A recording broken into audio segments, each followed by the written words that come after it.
no somos tampoco porcentajes y no vamos a ir a unas elecciones si no disponemos de esos mínimos medios que la democracia nos da.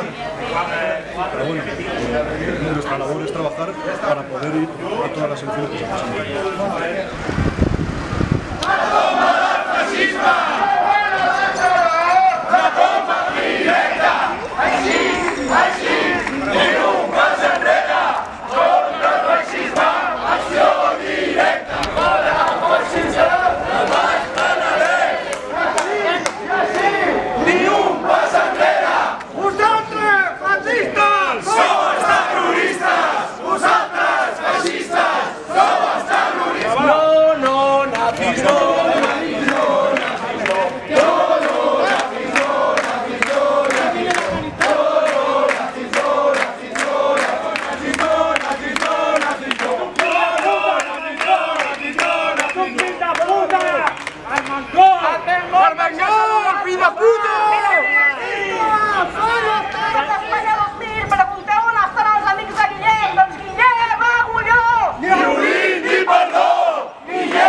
Y el islamismo es la negación de la libertad, es la negación de los derechos humanos, es la negación y la discriminación de los derechos de las mujeres y de la igualdad de género que disfrutamos, de nuestra democracia, y el islamismo es el final de toda clase de libertad y de derechos.